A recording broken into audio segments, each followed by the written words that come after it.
Beep, beep, beep, beep, beep, beep, beep, beep, beep, beep, beep, beep, beep, beep, beep, beep. Welcome to the Court of the EDI Jester. How are we all? Getting really close to the start of the new cohort for the Warrior Teacher Program. You'll see adverts going up over the next few days.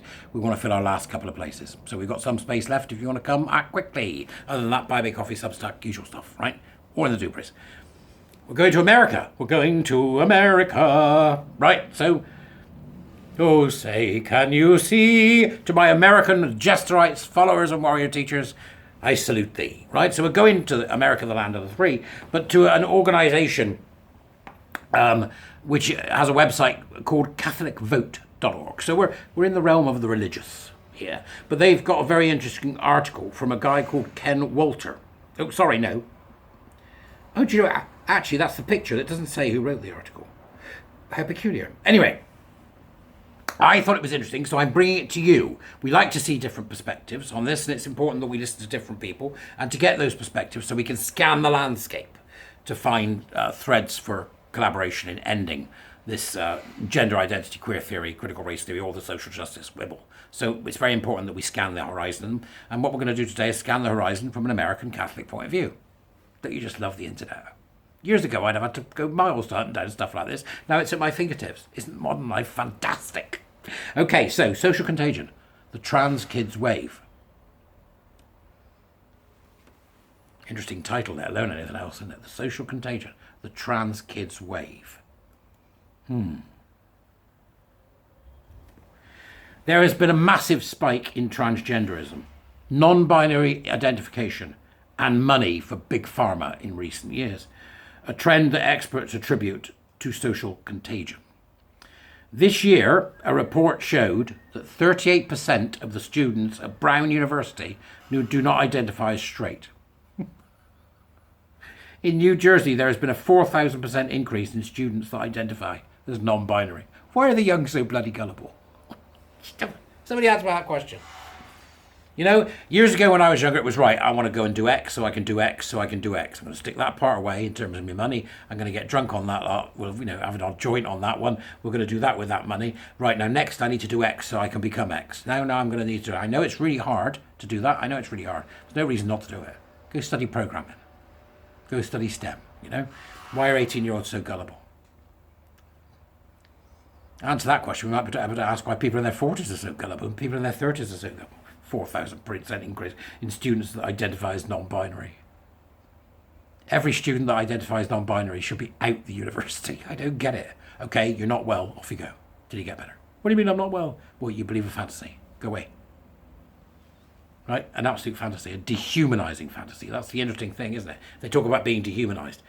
Don't dehumanize trans and non-binary people when the first thing you do is dehumanize yourself. Where did this influx come from? And are that many students truly what they now claim to be? And then we move on to the data, which is the next point in the article. The United States has seen a startling increase in rates of teenagers and young adults suddenly discovering a transgender identity. What, like under a rock? I've discovered my transgender identity. Where was it? Hiding behind a parsnip in the vegetable cupboard.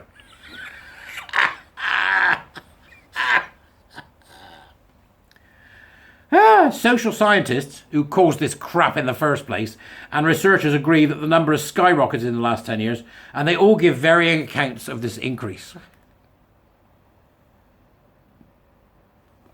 What was once accepted as a condition affecting at most about 0.014% of the population is now celebrated and embraced by anywhere from 2% to 9.2%, depending on who you listen to, of American teenagers. In either case, that's a nearly 200% to 920% increase in less than one generation. And strangely enough, this spike corresponds to the increased education children are receiving about LGBTQ ideology. For example, in New Jersey, a first grade lesson plan designed by Rights, Respects, Responsibility, it's all the same shit, isn't it? Responsibility provides teachers with scripts, hands-on activities and discussion questions for teaching the gender spectrum. At one point in the lesson, on pink, blue and purple, teachers are scripted to say, get this, this is what they're told to say, identity starts with an I. That's how you can remember it. I feel. I know.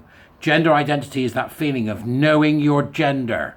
You might feel like you're a boy. You might feel like you're a girl. You might feel like you're a boy even if you have body parts that some people might tell you are girl parts. You might feel like you're a girl even if you have body parts that some people might tell you are boy parts. And you might not feel like you're a boy or a girl, but you're a little bit of both. No matter how you feel, you're perfectly normal.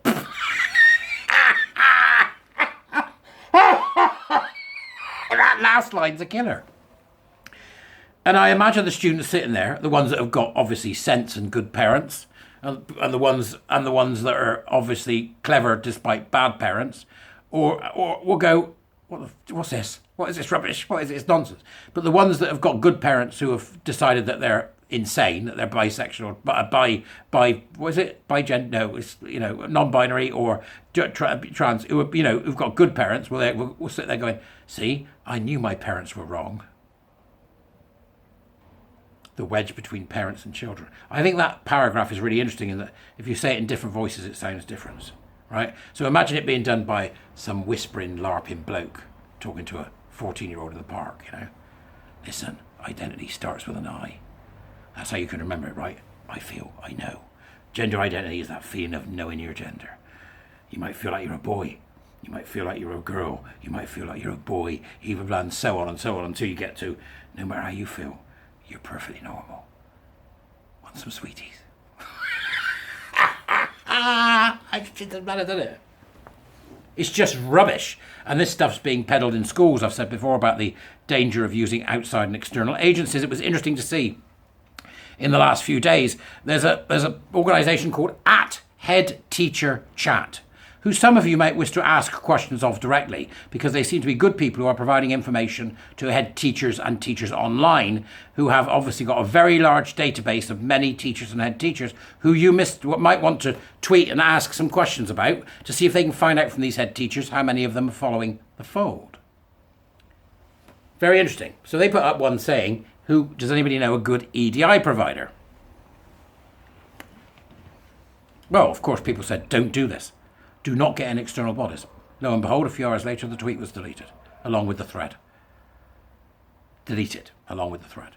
So at Head Warrior, that's me, at Head Teacher Chat, which I'll put in the doobries, you can at them, at Head Teacher, hello, can you answer me a question, please? What's going on? So we might want to ask Head Teacher Chat a few questions about what perhaps they've got in terms of intelligence about what's going on in schools of the head teachers they represent, what some of those teachers that are in their group are talking about, and whether or not we can ascertain if they are able to help us in finding out exactly how many schools are carrying out this nonsense, how many schools are involved with LGBTQ rubbish, and how many schools are telling children about the lies of gender identity ideology and exposing kids to queer theory. So at Head Teacher Chat might be worth having a word with. I've popped it in the doobries if you'd like to tweet and ask them. So that may be interesting. Only 16 students from the state's public schools identified as non-binary during the 2019 to 20 school year. Enrollment figures from the New Jersey Department of Education show by the 2023 year that number skyrocketed to 675 students, a more than 4,000% increase. You just have to ask yourself, what's going on at Brown University? Now, as I mentioned at the beginning of this one, this has come from a Catholic organisation. These are people of faith. But they have just same right as everybody else to ask the questions. So in 2021, Brown University launched phase 2 of its Diversity and Inclusion Action Plan called DIAP, D-I-A-P, which includes the following goals: doubling the faculty from historically underrepresented groups by 2022, diversify the graduate and medical student bodies at Brown with the goal of doubling the number of students from historically It's an entire list of the same rubbish as we see every day spouted by these equity wallers. More and more, they're saying here in the article, experts state that the rise in trans and bi-identifying use is the result of social contagion.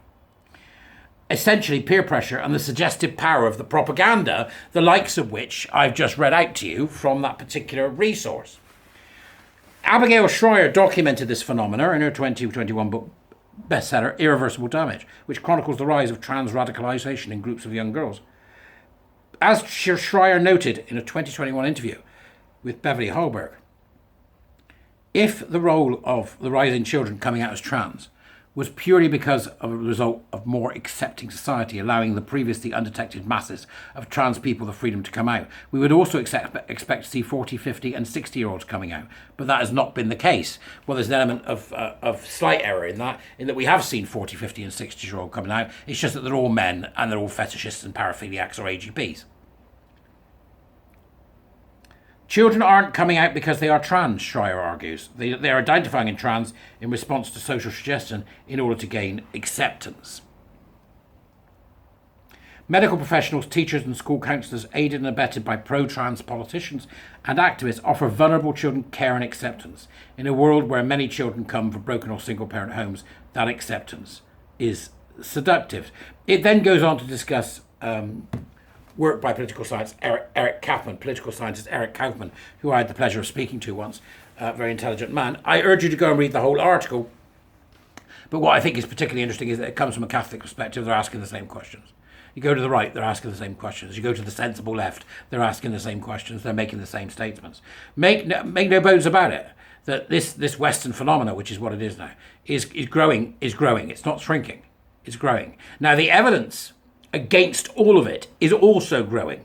And we can see in Britain certain elements, for example, the normally noisy TRAs on Twitter, the normally noisy TRAs in public, are now finding themselves going back to the bland, sort of ridiculous mimetic statements. Trans women are women.